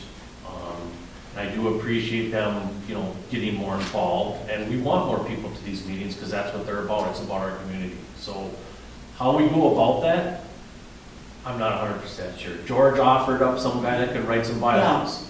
$500. I'd rather pay somebody to write some bylaws, or Who's impartial? who's I've impartial. got 2 sets of bylaws coming right now. Okay. So I mean, maybe that's a start. Maybe we have to start somewhere, but somebody's got to take on that responsibility. And if somebody wants to volunteer to do that, I'm all for it. So One of the problems we got, Rich, is we got 99 neighbors, okay? yep. And what are they up here for? Just to have a good time, relax, don't mess around with meetings. What's more exciting than going on the website and watch a sewer board meeting? Yeah. Well, I mean, how do you get people to come together and do anything? but somebody's got to do the work. I know, right, but get the work split out so that one group takes care of their little group as frequently or infrequently as necessary. I can't see that we need over 3 or 4 meetings a year max to talk about our channels. Yeah. Well, what does Or the our water road mean? fund. But for the roads, though, if you had the road separated out, you'd be collecting payment on that separately as well. We would be collecting payments on that separately. You'd be paying your utilities as normal. You pay your gas, your light, your waste management pickup. Yeah. That's an option. You've got a choice on that. Yeah. How do you pay sanitary Shorewood district? You don't have a choice. You got to pay that bill. Well, that's the issue is, and I'm just playing the devil's advocate here. The issue that we have is that people don't pay their bills. And then we're assessing them. So whatever group you create is gonna have to be able to have the power to assess those on their taxes. As a corporation, I don't know the details on that particular point you're talking about. Yeah. How we have to come together to put teeth in our need for collection. Yeah. But I'm sure it's not that big of I don't think it's that big of a thing. Of not paying bills? No, Oh. of getting to the point where we have the right to put it on your abstract if you don't, Well, there's, just like you do now. well, there's rules behind that. That's why we're a special district. That's the only way that we have means to That's collect for correct. something that's regulated. And that's why the roads and the sewer were tied to that. Now, if you, It'd be a special district. Corporate, Or just come in as a corporation and assess to somebody's taxes. no, Yeah. There's no corporation that does it. no. If there's no corporation, you can't do it, no. So you do need the corporation. Well, I An don't- LLC cannot assess your taxes. Right. So it has Only to be county, it has to be a city, special or district. the US government can assess your taxes. Every condo association in the country, they can assess and make sure that you are. They're signing some sort of, they're signing some sort of a contract with the association, right? That's how that's based. Yeah. So you sign that Well, I'm contract. not sure of that. I guess I probably did what I bought. Well, yeah, right, was there an association back then? I'm just talking about Our our association. association has no legs to stand. But they can't assess it on your taxes. though. Absolutely not. But I would imagine if you sold your place and you were in arrears, you have to take care of that per your contract, or you could get sued for that money. You could I'm get just- sued for it, I'm but they making can't some assess assumptions, it. right? So that's my only concern is, so like, every year I have it right now that I have to do for Chisago County, I have to fill out an assessment with the lot ID numbers, because I've had questions, I've asked residents for their property tax ID. I can look it up, but anybody can look up a property ID, but for some of our residents, they just have a PO box, so I don't know, like Wendy knew whose house belonged to who, she had done it long enough. So, but someone would have to be responsible to do that, like you'd have to have somebody be able to work. There's more to it, I guess, is what I'm trying to say. I will be able to have many of those answers when I Yep. get, when Mike comes to me with his bylaws. Yeah, And one of his background, his whole background is writing bylaws for the state of Minnesota. And he's a retired guy, but he's got a master's in community organization and development and all that kind of stuff. Yeah. And so his whole background is exactly what we're talking about right now. What do we need to know? Right. And he said, well, you got the letter. He said you'll sit and work with him right through your bylaws from start to finish for $500. Well, yeah, it's pretty cheap. That's what I'm saying. It'd be nice to come from somebody else, but Yeah. there's a lot of hurdles to just writing new bylaws, and different communities and different groups. We all understand we're doing a lot of different things here, so, You guys are doing too much. yeah, well, I think you're doing a great job. I think it's just a matter of organization, but the biggest conversation we have over and over and over again is, what rules are we abiding by, right? We're basically going off of past experiences and just trying to keep the ball rolling. And I still think we're moving in the right direction. It's just not gonna happen as fast as some people want it to happen. Paul keeps pushing the issues on the bylaws. Somebody has to push it, otherwise we never get it done. So, we just gotta continue to communicate amongst ourselves so we're all on the same page. So we don't have 50 people doing 50 different things. We have to try to get it and work as an organized group. So I mean, the step you go around and, I have never met all my neighbors. I mean, it's just by going around, I know most of the people in my circle and within our Zoom up and down, but I have not, formally introduced myself to everybody. And that's why we're trying to have these national night out and these different things. So, I really do believe we're moving in the right direction. I do believe we need to shore up the bylaws. We've talked about it for years. As long as Tim and I have been on this, they need to be updated. We've always known that. We haven't really followed any direct rules. It's been run loose. I don't think it has to be that difficult. Maybe that's the start. If somebody wants to get it organized and have their little committee and start writing, putting some bylaws together, and there's a board member that sits down with it, and you bring it, that's probably the best way to approach it. I appreciate you for taking that step and bringing that to us, and It hasn't fallen on deaf ears, George. We are paying attention, so. With that being said, is there anything else that needs to be said? Kelly? My name is Kelly. So could we just take the old bylaws and then you as a board or 2 board members, like go through each section, actually the whole board probably should, go through each section and go, okay, what do we like here? What should be changed? And maybe try to update that instead of starting from scratch? Or is it better to start from scratch and then compare that with what the old ones say? I think what Paul's stressing, the most important thing is to get our elections under control, right? Well, everything needs to be under control. I know, but I mean, we got, like you said, we gotta pick one thing at a time, right? Do we wanna set up our elections and get that set? I'm all for it. That's our first step. Well, but to do the elections, you need to designate each board position and what that rotation is. And, you can say somebody came on and appoint, filled and appointed, but you don't know which one, or how long, where they were in the cycle. Right, well, No, that's not even been tracked, and it needs to be, Yeah. absolutely needs to be. So there hasn't been elections for years, so can't we just wait one more year until all the ducks are in a row and then, well, because maybe if you say let's do elections and then you do it and then it's like, well, no, that's not how we should have done it. We should do it this way, so why don't you just get all your ducks in a row first and then see. Almost the last 12 months of this calendar, the last calendar year has been cleaning up the mess that has been left and dropped in our lap. And the fact that we're even talking about bylaws and elections right now is a testament to the amount of work that we've all done. And and we've never said that we didn't want to do it. We never said that we didn't want to do elections. We never said that we didn't want to address the bylaws. We physically haven't been able to address anything. We just got our wastewater.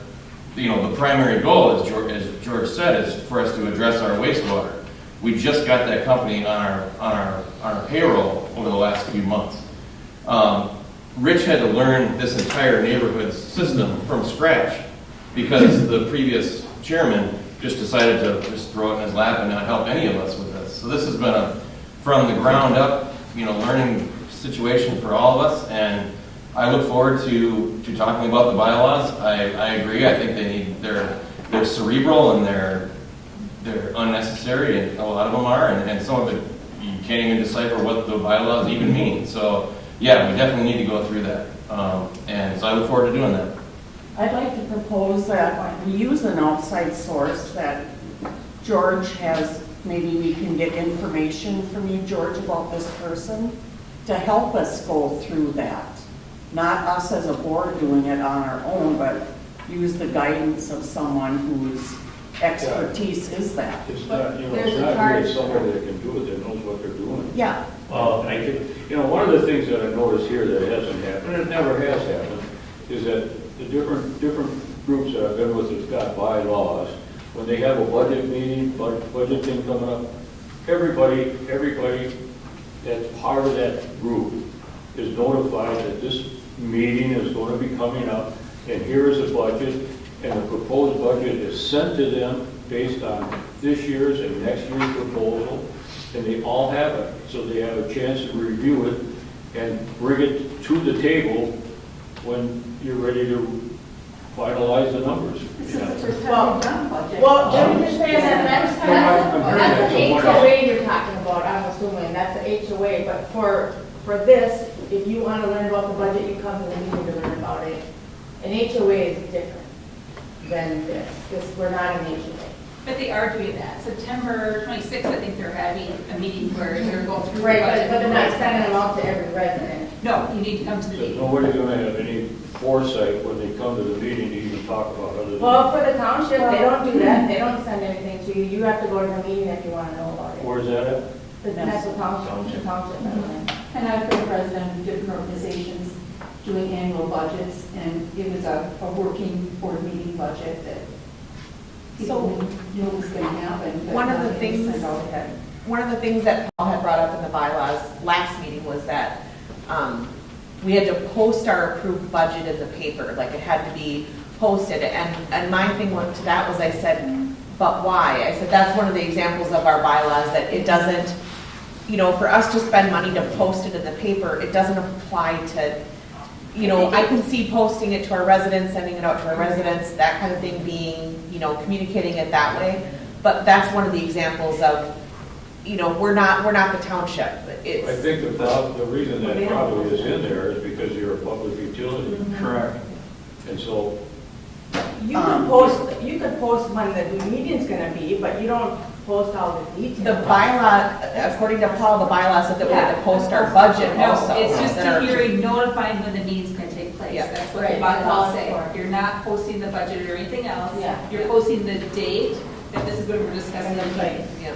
That's what the bylaws say. What paper? I mean, you know. In here it it's a says, paper. this is the county newspaper, we're gonna be official one. That's very vague. Yeah, that's what I mean, I mean, you know, But it, I mean, even have I think the a paper. purpose of that statement was to notify, so if Yes. people do want to discuss Yes. or have discussion. back in the day when there was no Before the other budget. way of And that's- informing. And that's the thing is, people don't get the newspaper anymore. You know, you don't, you know, so we need you're to, right. you know, we need to change how we communicate to residents because I would bet that 90% of our residents don't get a paper anymore. But you do have to follow Minnesota statutes on certain Yeah. things too, though, so you need to see what that says too, before like you're changing bylaws. I did talk to a councilman for Rush City, and I asked when Paul brought that up about posting it in a newspaper, public announcement, and I asked that council person if Rush City puts their budget in a newspaper, and they said no. That the budget is at City Hall, and everybody in the city should be aware of that, and they can go look at it and get a copy if they like, If they ask for it. if they ask for it. All But right. it's not mailed out to everyone, and it's not. No, I think it's just a notice of, Yeah. that this is the Yeah. meeting that we're going to discuss. If you want to come, great. Yeah. It's fine if you don't. Which I think using the website, posting something you're just- at the pump house, you know, posting a notice there. I could put something up saying that we're gonna have a budget meeting. That's a good That may be idea. all you need. Yeah. I think, since I don't want to cut this a little bit short, but Sue had an open proposal out there to work with George. I think maybe what we should do is, let's look to see what this information you sent back to us, George, because that's probably the starting point. And then maybe we start building off of that as far as what direction we're gonna go with bylaws. I think we keep on saying we gotta keep communicating about it. Sooner or later, we're gonna have to do the work. I get that. But there's a lot of different ways to approach it. Is it the way that Kelly suggests, you just grab one section at a time and amend that? Or do we start with a whole brand new set of bylaws? Them are really basically our two options, right? We work with the existing set that we have and we amend it, or we adopt a whole new set of bylaws. I think that's the approach that we have to go. Our HOA down there in Florida, it took almost 2 years to get the bylaws legally reviewed. Right. All the way from one end to the other, and it was, So I think we just have to kind of work within the parameters we are, because I think it's working, Paul, right? Do you agree? Okay. To a certain extent, yeah. What isn't working? What is not working? Why can't we have an election? Why can't we have people go out and engage with your neighbors? I door knocked on a bunch of doors of people that I've never met before. Are we gonna put the names on the ballot for on the township, put the names on there For, How are we gonna vote? for our board? How are we Yeah, gonna and then vote? when Legally, are we gonna do it legally, or are we just gonna do it in our community? There's so many things that. we're just doing per bylaws, we only have to do it per. But we don't have good bylaws right now, they need to be updated. They need to be updated, that is correct. Yeah. But they're the rules that we've got, you know? So what position We've had these would rules you for how consider many years, open, and Paul? have we ever followed them? So what does it matter if we wait 1 or 2 more years? We really don't I mean, know. I agree, we should have Yeah, bylaws this- at any election. If you read this is, What is it? It's like reading another language that you don't understand. And none of us up here are out if there. you read this, we can arrest you. Well,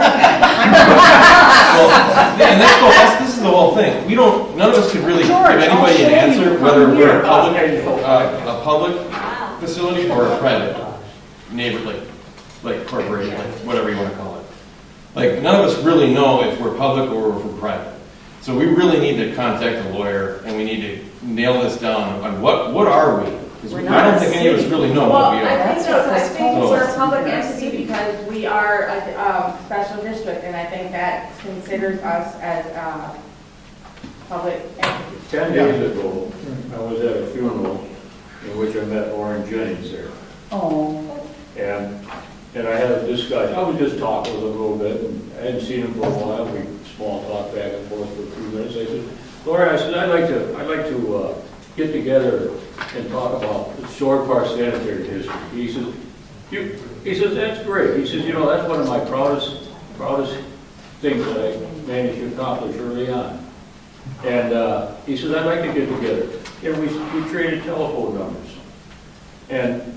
And we had just a little discussion about it. He says, I asked him, I said, it is a public utility, because it's been in my mind for the last months here. And he says, yes, it is a public utility, and it was handed to you guys to run.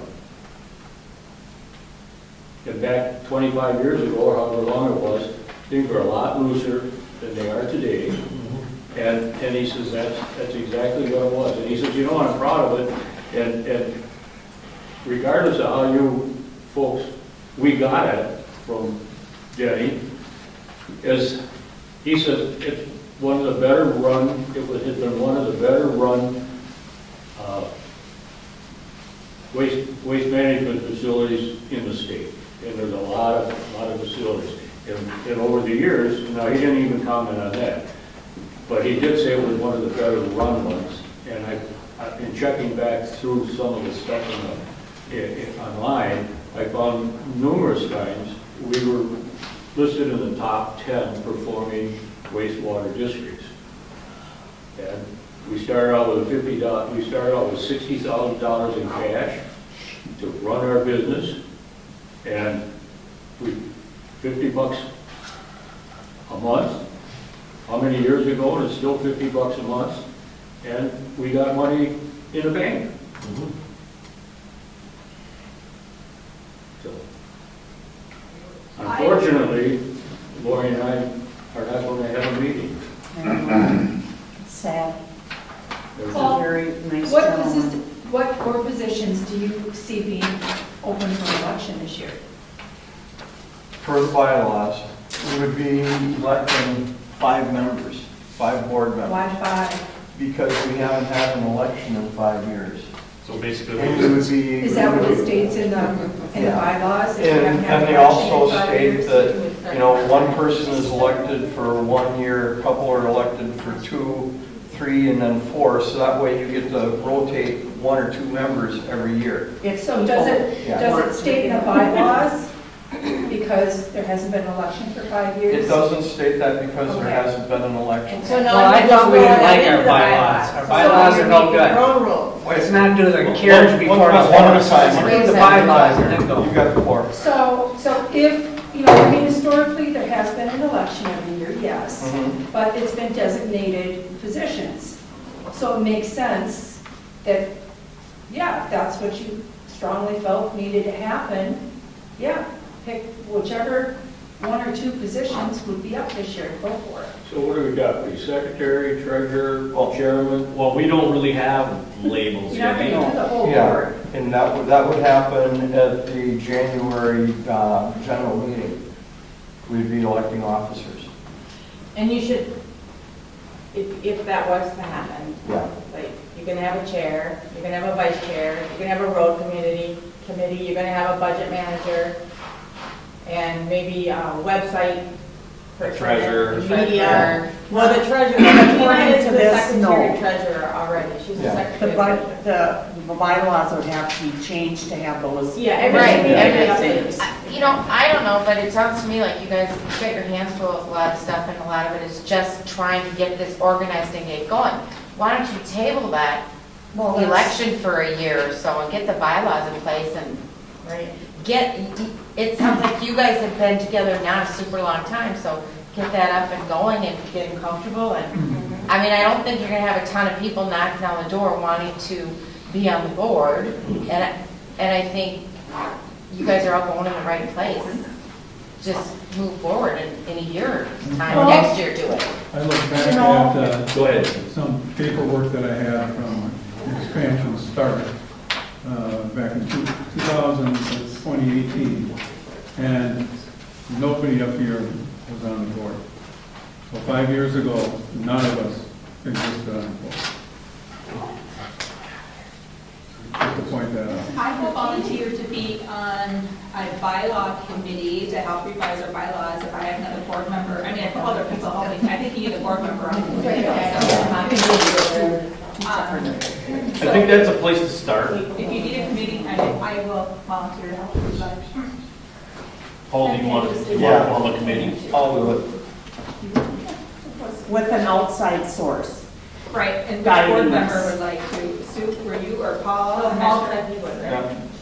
I will. I'd like to be there as well. 3, okay. And then, yes. And then a I like representative. kind of the sources Yes. that's using, so. All right, I think, with that being said, we're gonna put together a committee to work on the bylaws. Right? That's our solution at this particular point in time? Yeah. Is everybody comfortable with that? All in favor? All in favor? Aye. Aye. Can I get a motion to end this meeting? Aye. All in favor?